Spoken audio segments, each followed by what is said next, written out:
Hello friends, hi, this is Apurva and I welcome you to civil stew. तो आज का जो हमारा ये सेशन है इसमें हम डिस्कस करेंगे यूपीएससी सिविल सर्विसेज एग्ज़ाम 2020 का जो पेपर है उसका पार्ट 2। लास्ट पार्ट में हमने डिस्कस करा था history and art and culture के क्वेश्चन। इस पार्ट में हम डिस्कस करेंगे पॉलिटी एंड गवर्नेंस से रिलेटेड क्वेश्चन। यदि हम इस सेगमेंट की बात करें, इस टॉपिक की बात करें, तो इस टॉपिक से ओवरऑल 17 क्वेश्चंस पूछे गए थे। कुछ क्वेश्चंस इजी थे, लाइक अनटचेबिलिटी से रिलेटेड जो क्वेश्चन था, वेलफेयर स्टेट से रिलेटेड जो क्वेश्चन था वो इजी थे। कुछ क्वेश्चंस ऐसे थे जो मॉडरेट थे, आपके डिटेल एनालिसिस, आपकी क्या कंसेप्चुअल क्लियरिटी है उसके बेसिस पे आपको वो क्वेश्चंस ईजिली अटैम्प्ट कर पाते। कुछ क्वेश्चंस थे जो डिफ़िकल्ट साइड पे थे, टफर साइड पे थे, बट ओवरऑल यदि पॉलिटी वाला पार्ट देखा जाए तो as compared to other parts ये वाला पार्ट ईजी था। ये वाला टॉपिक से ईजी क्वेश्चंस पूछे गए थे, बट आपकी कंसेप्चुअल क्लियरिटी के बेसिस पे ही आप ये क्वेश्चंस अटैम्प्ट कर पाते। तो हम देखते हैं कि पॉलिटी से रिलेटेड फर्स्ट क्वेश्चन क्या था एग्जाम में। A parliamentary system of government is one in which. Parliamentary system of government क्या होती है, क्या होता है उसमें। पहला ऑप्शन था all political parties in the parliament are represented in the government. The government is responsible to the parliament and can be removed by them. The government is elected by the people and can be removed by them. The government is chosen by the parliament but cannot be removed by its before completion of a fixed term.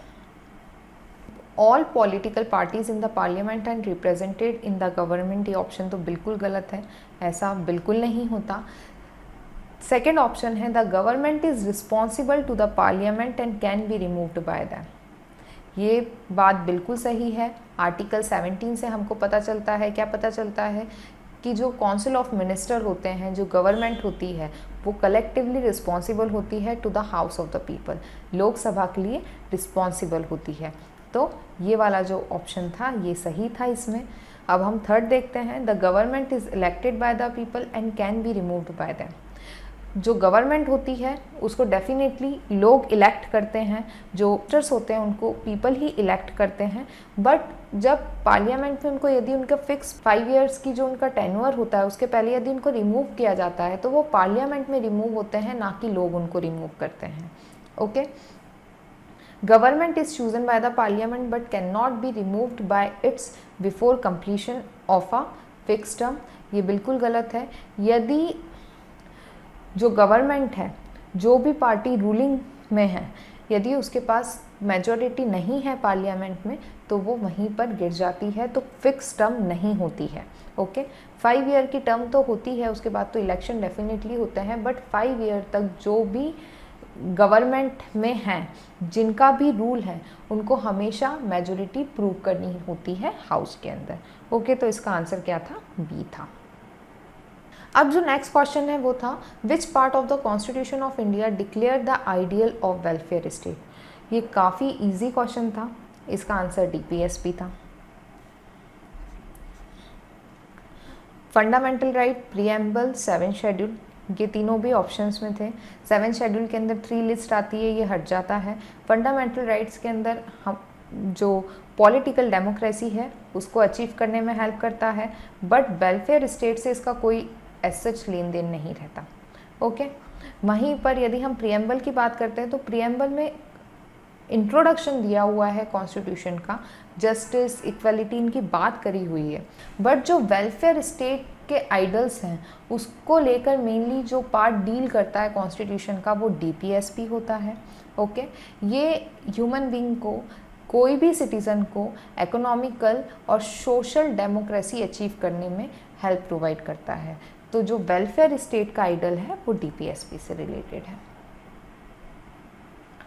यदि हम DPSP की बात करें तो इसका main objective होता है social economic conditions citizens के लिए ऐसी बनाना ताकि वो अच्छी लाइफ जी सके, वो गुड लाइफ को अचीव कर सके, like equal pay for equal work, या जेंडर इक्वलिटी हो, या यूसीसी यूनिफॉर्म सिविल कोड्स हो।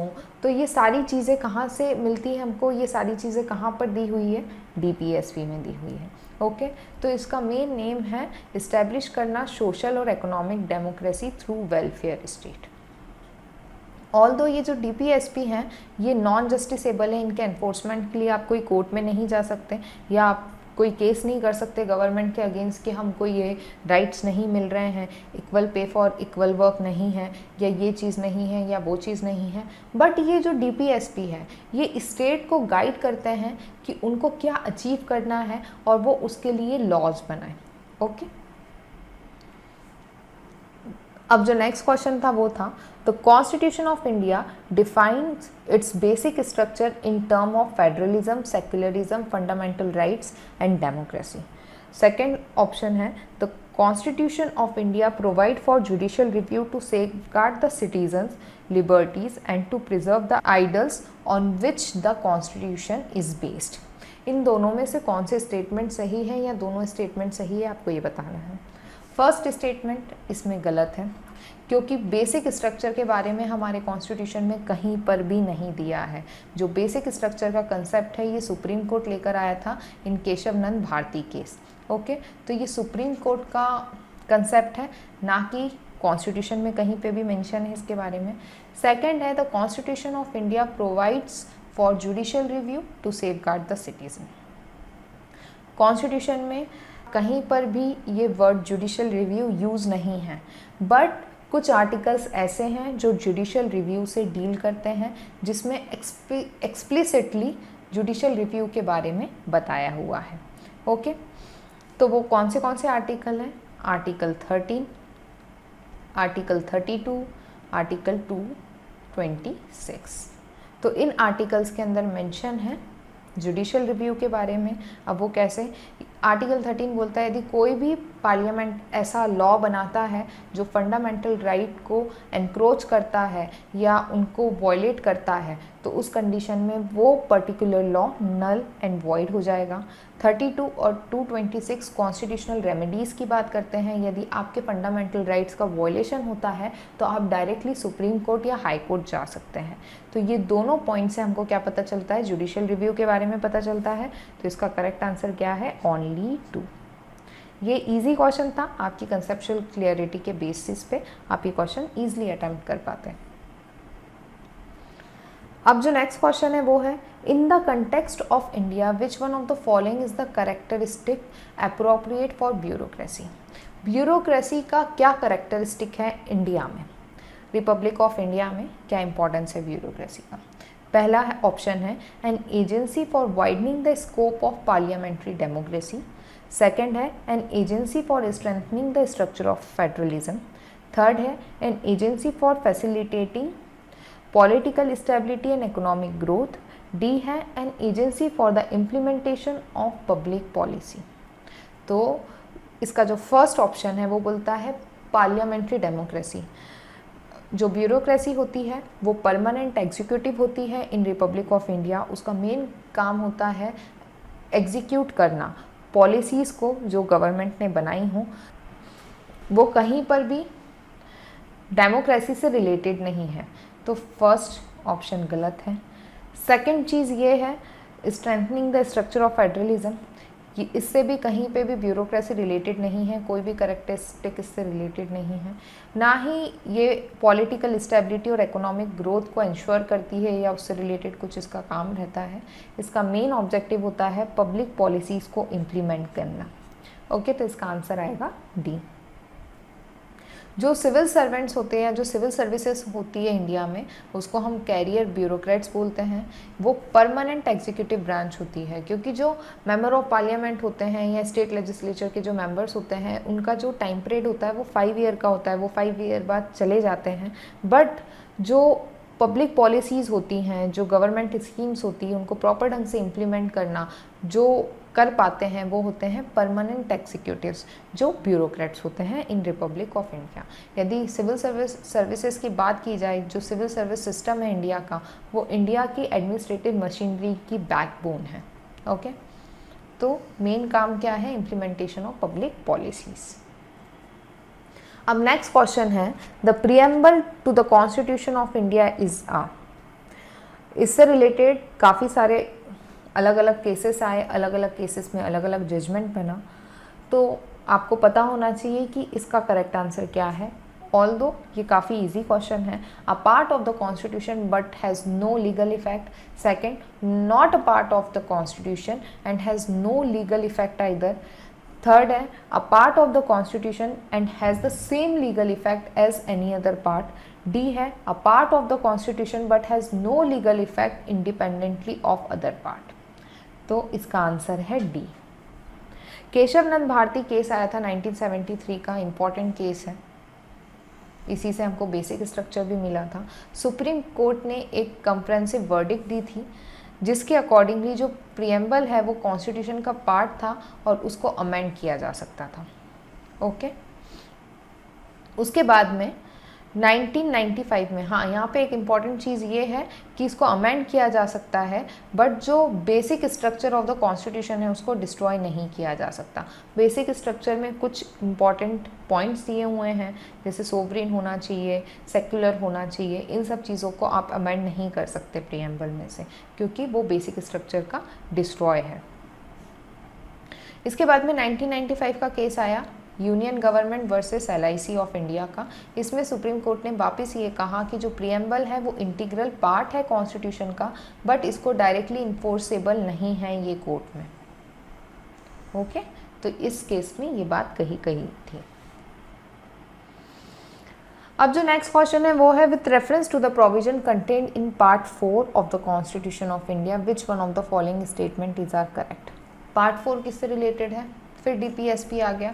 DPSP और प्रियम्बल से रिलेटेड काफ़ी क्वेश्चंस पूछे गए इस बार एग्जाम में। They shall be enforceable by court, they shall not be enforceable by court, the principle laid down in this part are to influence the making of law by the state. जब हमने welfare state वाला question देखा उसी में हमने देखा कि ये स्टेट को गाइड करते हैं कि उनको किस तरीके के लॉज लेकर आना है, तो थर्ड वाला सही है। ये एनफोर्सेबल नहीं है इन एनी कोर्ट, आप इसके लिए कोर्ट नहीं जा सकते। ओके, तो इसका आंसर आएगा 2 और 3। जब आप लक्ष्मीकांत में फंडामेंटल राइट्स और DPSP के बीच का डिफरेंस देखते हैं तो सबसे पहला डिफरेंस यही लिखा रहता है कि जो फंडामेंटल राइट है वो एनफोर्सेबल इन कोर्ट है और ये नॉट एनफोर्सेबल इन कोर्ट है। ओके, तो ये इम्पॉर्टेंट डिफरेंस है फंडामेंटल राइट और DPSP के बीच का। DPSP की यदि बात की जाए तो ये पार्ट 4 में दिया हुआ है, आर्टिकल 36 से लेकर 51 इससे डील करते हैं कॉन्स्टिट्यूशन ऑफ इंडिया के। इसको एनफोर्सेबल नहीं है ये कोई भी कोर्ट में, बट ये ऐसे प्रिंसिपल्स बताते हैं हमको जो स्टेट को, जो गवर्नमेंट को हेल्प करते हैं, उनको बताते हैं कि उनको किस तरीके से गवर्नेंस प्रोवाइड करना है हमारी कंट्री में। ओके, ये स्टेट्स को, जो गवर्नमेंट है, उनको उनकी ड्यूटी बताते हैं कि क्या ऐसे प्रिंसिपल्स हैं, क्या ऐसी सोसाइटी है जो उनको इस्टेब्लिश करना है और जिसके लिए इनको काम करना है। जैसे राइट टू एजुकेशन जो है वो DPSP से ही लिया गया है। इसमें UCC के बारे में दिया हुआ है, equal pay for equal work, ideal society मतलब कैसी होनी चाहिए, ये बहुत सारी चीज़ें इसमें दी गई है। Separation of power between executive and judiciary, काफ़ी सारी चीज़ें DPSP से हमको पता चलती है। अब जो क्वेश्चन नंबर 26 है वो है, according to the constitution of India a person who is eligible to vote can be made a minister in a state for 6 months even if she is not a member of the legislature of the state। ऐसा कोई भी person जिसके पास voting right है वो minister बन सकता है state legislative assembly का फॉर 6 months यदि वो वहाँ पर इलेक्टेड नहीं है, यदि वो स्टेट लेजिस्लेचर का मेंबर नहीं है तो भी। ओके, सेकेंड जो स्टेटमेंट है वो है, according to the representation of people act 1951 a person convicted of a criminal offence and sentence to imprisonment for 5 years is permanently disqualified for contesting an election even after his release from prison. तो यदि हम इस question की बात करें तो इसका answer है नाइदर 1 nor 2। ओके, जो फर्स्ट स्टेटमेंट है वो गलत है क्योंकि कुछ प्रोविजंस हैं जिसके थ्रू ही आप मिनिस्टर बनाए जा सकते हैं फॉर 6 months। ये बात तो सही है, यदि कोई पर्सन मेंबर नहीं है स्टेट लेजिस्लेचर का तो भी उसे 6 months के लिए मिनिस्टर बनाया जा सकता है, बट शर्त है कि उसे विथिन 6 months उस हाउस का मेंबर बनना होगा। ओके, थ्रू इलेक्शन या नॉमिनेटेड जो मेंबर्स होते हैं गवर्नर के उसके थ्रू। बट ये जो बात लिखी है यहाँ पे, अ पर्सन हु इज़ एलिजिबल, जिसके पास वोटिंग राइट है वो मेंबर बन सकता है, ये बिल्कुल गलत है। कुछ क्राइटेरियाज है जिसके बेसिस पे ही आप मेंबर बन सकते हैं। सेकंड, जो रिप्रेजेंटेशन ऑफ पीपल एक्ट 1951 है, ये वाला स्टेटमेंट भी गलत है। कोई भी पर्सन जो कन्विक्टेड हो, कन्विक्शन हो गया हो और उसको सेंटेंस मिली हो 2 साल की या 2 साल से ज़्यादा की, तो उस कंडीशन में उसे 6 ईयर्स के लिए डिस्क्वालीफाई किया जाता है। ओके, तो जो सेकेंड स्टेटमेंट वो भी गलत है। अब ऐसे क्या क्राइटेरियाज है, क्या क्वालिफिकेशंस हैं जो किसी भी पर्सन को मिनिस्टर बनने के लिए लगती है। सबसे पहली चीज़ तो he should be A citizen of India. Second, उसकी एज 25 से ज़्यादा होना चाहिए। वोटिंग राइट तो आपको 18 ईयर्स की एज से ही मिल जाते हैं। इट डजेंट मीन कि आप 19 ईयर्स के और आपको है ना मेंबर ऑफ स्टेट लेजिस्लेचर बना दिया जाए ताकि आपके पास वोटिंग राइट है, तो इसलिए भी वो स्टेटमेंट गलत है। क्या है, minimum age 25 years of age दी हुई है। इसके अलावा यदि आपने कोई भी ऑफिस ऑफ प्रॉफिट होल्ड किया है अंडर गवर्नमेंट ऑफ इंडिया, उस केस में भी आपको मेंबर या मिनिस्टर नहीं बनाया जा सकता। Okay. Second, representation of people act से रिलेटेड था। इस एक्ट के अंदर 2 ईयर का प्रोविज़न है और उससे ज़्यादा का प्रोविज़न है। और कितने साल का डिस्क्वालिफिकेशन है, तो 6 ईयर का डिस्क्वालिफिकेशन है। तो यहाँ पर ये दोनों स्टेटमेंट्स गलत हो जाते हैं। इसका आंसर आएगा नाइदर 1 और नॉट 2। अब यदि हम नेक्स्ट क्वेश्चन की बात करें तो वो है, consider the following statement, the president of India can summon a session of the parliament at such a place as he she think fit.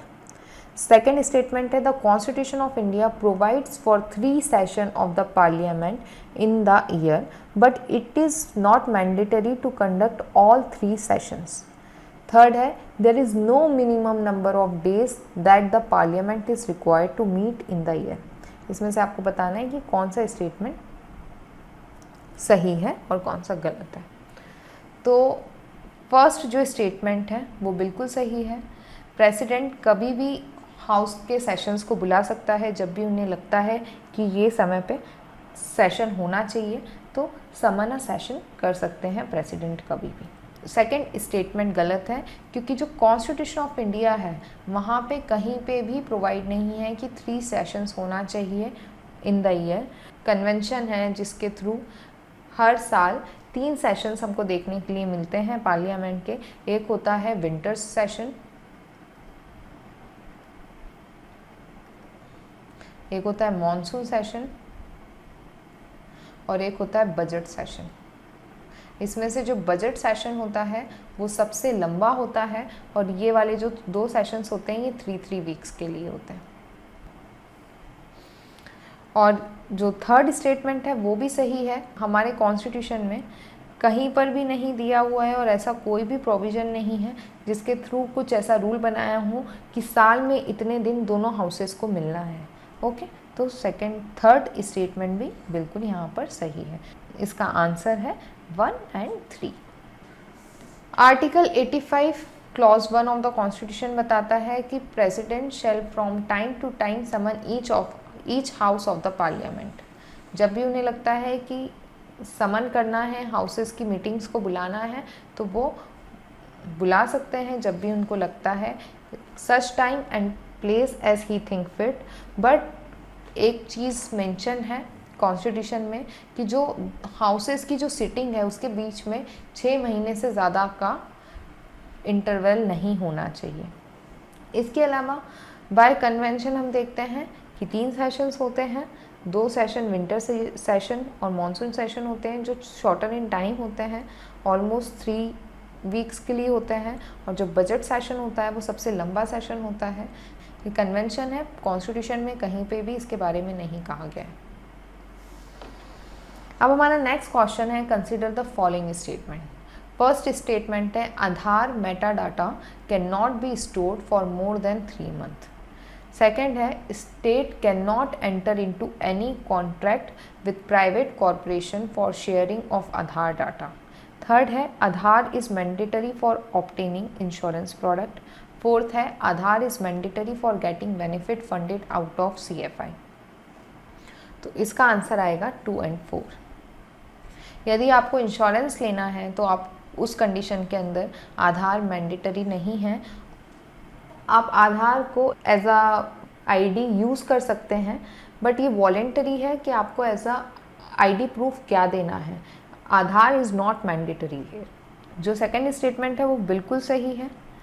State कोई भी ऐसी पार्टी के साथ कॉन्ट्रैक्ट नहीं कर सकता जहां पर उसको जो डेटा है, आधार का डेटा है, वो उनसे शेयर करना पड़े, तो can not enter into any contract. ये बात बिल्कुल सही है।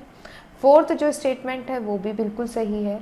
यदि आपको किसी भी गवर्नमेंटल स्कीम का फ़ायदा चाहिए, सब्सिडी चाहिए, कोई भी गवर्नमेंटल स्कीम का बेनिफिट उठाना है, तो आपके पास आधार होना ज़रूरी है। आधार कार्ड उस चीज़ के लिए मैंडेटरी है।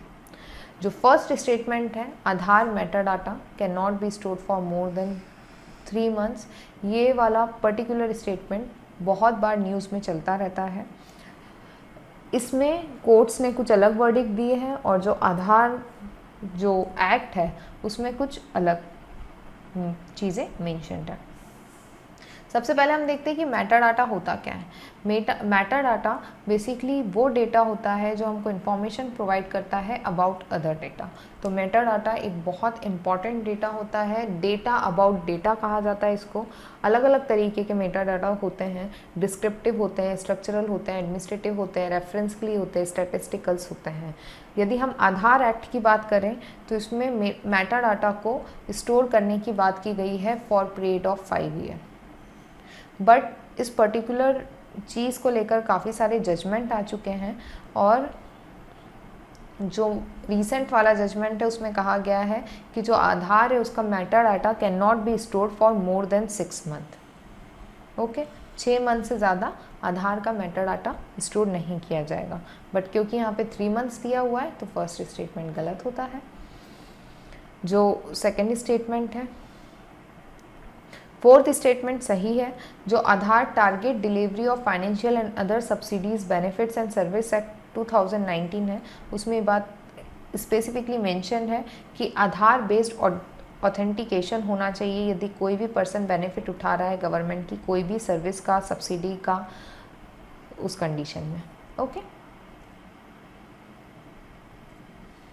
अब नेक्स्ट क्वेश्चन है, Rajya Sabha has equal power with Lok Sabha in. Rajya Sabha और लोकसभा के पास अलग अलग पावर्स होते हैं। लोकसभा के पास काफ़ी ज़्यादा पावर होते हैं एज़ कम्पेयर टू राज्यसभा, क्योंकि जो लोकसभा होती है वो directly elected by the people होती है। राज्यसभा के पास उतने ज़्यादा पावर नहीं होते, बट कुछ केसेस ऐसे हैं जिसमें राज्यसभा के पास ज़्यादा पावर होते हैं एज़ कम्पेयर टू लोकसभा। जैसे पहला जो ऑप्शन दिया है, the matter of creating knew all India services, इसमें राज्यसभा के पास ज़्यादा पावर होते हैं, गलत।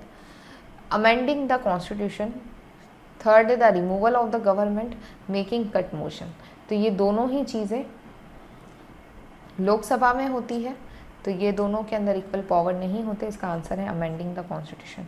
जो कॉन्स्टिट्यूशन के अमेंडमेंट का पावर है उस केस के अंदर राज्यसभा लोकसभा दोनों में ही स्पेशल मेजोरिटी चाहिए होती है कोई भी अमेंडमेंट को पास करने के लिए। तो यहाँ पर दोनों के पास इक्वल पावर्स देखने के लिए मिलते हैं हमको। अब जो नेक्स्ट क्वेश्चन है वो है, with reference to the fund under MPLAD member of parliament local area development scheme, which of the following statement are is correct. पहला स्टेटमेंट है, MPLADS fund must be use to create durable sets like physical infrastructure for health, education etcetera. Second statement है, a specific portion of each MP fund must benefit SC/ST population. Third statement है, MPLAD fund are sanction on yearly basis and unused fund can not be carried forward to the next year. Fourth है, the district authority must inspect at least 10% of all work under implementation every year. तो इसका जो third option है वो गलत है। जो funds होती है जो अनयूज्ड होती है उसको कैरी फॉरवर्ड किया जा सकता है नेक्स्ट ईयर के लिए, तो ये नॉन लैप्सेबल होती है। तो थर्ड वाला स्टेटमेंट गलत है। फर्स्ट जो स्टेटमेंट है वो बिल्कुल सही है। ड्यूरेबल इंफ्रास्ट्रक्चर बनाना होता है इसके अंदर, हेल्थ एजुकेशन के लिए जो भी आप करना चाहते हैं। कुछ स्पेसिफिक पोर्शन SC/ST पॉपुलेशन के लिए आपको इन्वेस्ट करना पड़ता है इसके अंदर, ये भी बिल्कुल सही है। और जो डिस्ट्रिक्ट अथॉरिटी है वो एटलीस्ट 10% ऑफ ऑल वर्क को इंस्पेक्ट करेगी, ये भी बिल्कुल सही है। तो 1, 2 एंड 4 इसका करेक्ट ऑप्शन है।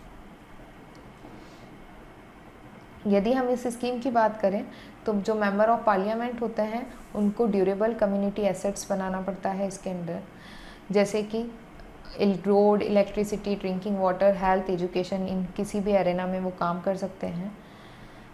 इसके अलावा जो एमपीज़ होते हैं उनको रिकमेंड किया जाता है हर साल कि वो इतना पैसा SC/ST के अपलिफ्टमेंट के लिए रखे या उनके डेवलपमेंट के लिए रखें, लाइक 15% SC के लिए और 7.5% जो अमाउंट है वो ST पॉपुलेशन के लिए इन्वेस्ट करना होता है। तो ये वाला स्टेटमेंट भी बिल्कुल सही था। इसके अलावा ये नॉन लैप्सेबल होती है, जो इसका मनी होता है, यदि आप इस साल पूरी तरीके से नहीं यूटिलाइज़ कर पाए तो आप नेक्स्ट ईयर उसको यूटिलाइज़ कर देते हैं। और जो डिस्ट्रिक्ट अथॉरिटी होती है वो एटलीस्ट 10% ऑफ द वर्क को इंस्पेक्ट करती है। ये वाली बात भी बिल्कुल सही है। ओके, अब जो नेक्स्ट क्वेश्चन था वो था which one of the following category of fundamental right incorporate protection against untouchability as a form of discrimination. ये क्वेश्चन बहुत इजी था। इसका आंसर है right to equality. Under article 17 हमको इसके बारे में पता चलता है। अनटचेबिलिटी से रिलेटेड एबॉल्यूशन ऑफ अनटचेबिलिटी के बारे में कहा गया है, ये राइट टू इक्वलिटी के अंडर आता है। 14 से लेकर 18 तक जो आर्टिकल्स हैं वो राइट टू इक्वलिटी के अंडर आते हैं। ये जो राइट टू इक्वलिटी है वो प्रोटेक्ट करता है सिटीजन को against any discrimination by the state on the basis of RRCSP, religious, caste, race, sex and place of birth. Okay, और आर्टिकल 17 है वो एबॉलिश करने की बात करता है अनटचेबिलिटी को एंड फॉरबिड करता है इसकी प्रैक्टिसेस को इन एनी फॉर्म। इससे रिलेटेड बाद में एक्ट्स भी आए, जैसे सिविल राइट एक्ट ऑफ 1955। अब हम देखते हैं क्वेश्चन नंबर 32, जो भी इजी क्वेश्चन था। In India separation of judiciary from the executive is enjoined by. ऐसे कौन सी पार्ट है जिसके अंदर आपको separation of judiciary from the executive देखने के लिए मिलता है? प्रीएम्बल ऑफ द कॉन्स्टिट्यूशन, इसमें ऐसा कुछ भी नहीं कहा गया है। DPSP में इसके बारे में कहा गया है। 7 शेड्यूल के अंदर 3 लिस्ट है, इसमें ऐसा कुछ नहीं है। और ये कन्वेंशनल प्रैक्टिस भी तौर पे भी नहीं है। DPSP में इसके बारे में मेंशन है। आर्टिकल 50 के अंदर दिया हुआ है कि जो जुडिशरी है वो सेपरेट होना चाहिए एग्जीक्यूटिव से in the public service of the states. तो ये भी DPSP से रिलेटेड क्वेश्चन था। DPSP से रिलेटेड 3 क्वेश्चंस देख लिए हमने ऑलरेडी। अब हम देखते हैं, along with the budget the finance minister also place other document before the parliament which include the macroeconomic framework statement. The aforesaid document is presented because this is mandated by long standing parliamentary convention, article 112 and article 110 clause 1 of the constitution of India, article 113 of the constitution, provision of FRBM act 2003। तो इसका correct answer है FRBM act 2003। ये act mainly इसलिए लेकर आए थे parliament में ताकि एक मॉनेटरी डिसिप्लिन आ सके, पैसों को कैसे खर्च करना है, फिस्कल डेफिसिट कितना होना चाहिए, इन सब चीज़ों से रिलेटेड था ये। बेटर कोऑर्डिनेशन प्रोवाइड की जा सके मॉनेटरी और फिस्कल पॉलिसी के बीच में, ट्रांसपेरेंसी हो फिस्कल ऑपरेशन में। तो इन सारी चीज़ों के लिए FRBM एक्ट आया था ऑफ 2003। ये काफ़ी इंपॉर्टेंट एक्ट है। इकोनॉमिक्स में भी हम इसके बारे में पढ़ते हैं, पॉलिटी में भी हम इसके बारे में पढ़ते हैं। और इस एक्ट के अंडर ये दिया हुआ है कि ये डॉक्यूमेंट्स पार्लियामेंट के सामने गवर्नमेंट को प्रेजेंट करने होंगे, जिसमें एक डॉक्यूमेंट है medium term expenditure framework statement, medium term fiscal policy statement, fiscal policy strategy statement and macro economic framework statement. तो ये मॉनेटरी डिसिप्लिन से रिलेटेड एक्ट था और ये सारी चीज़ें पार्लियामेंट में प्रेजेंट करनी पड़ती है गवर्नमेंट को। अब जो हमारा नेक्स्ट क्वेश्चन है वो है the constitutional government by definition is a. ये भी एक कंसेप्चुअल क्वेश्चन है। आपकी क्या कंसेप्चुअल क्लियरिटी है किसी चीज़ को लेकर, उसके बेसिस पे आप कर सकते हैं।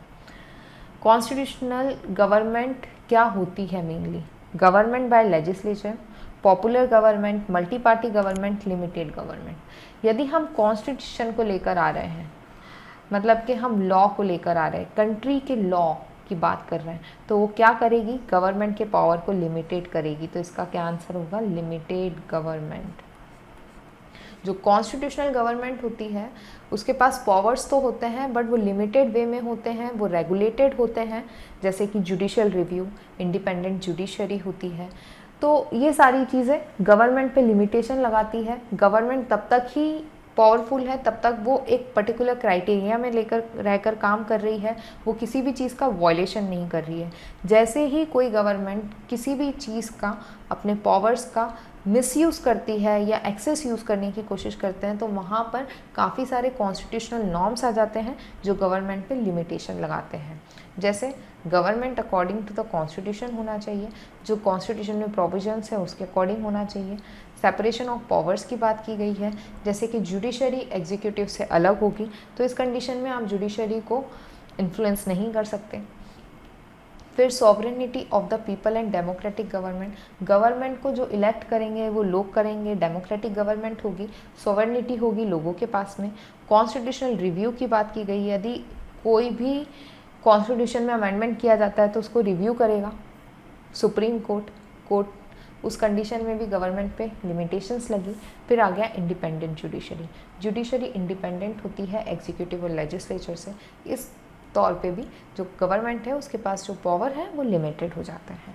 ओके, इजी क्वेश्चन था बट कंसेप्चुअल बेस था। यदि आपके कंसेप्ट्स क्लियर हैं तो आप बहुत ईजिली इस क्वेश्चन को अटेम्प्ट कर पाए होंगे।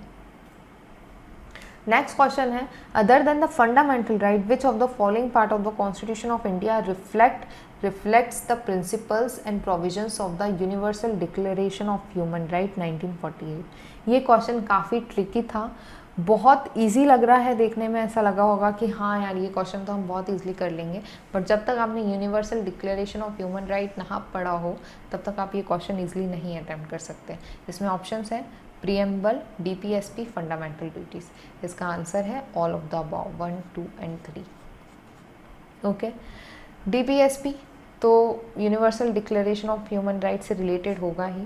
प्रीएम्बल में भी जस्टिस, इक्वलिटी, इन सारी चीज़ों की बात की गई है तो प्रीएम्बल भी होगा। बट फंडामेंटल ड्यूटी कैसे है? Article 29 of the universal declaration of human right की वजह से।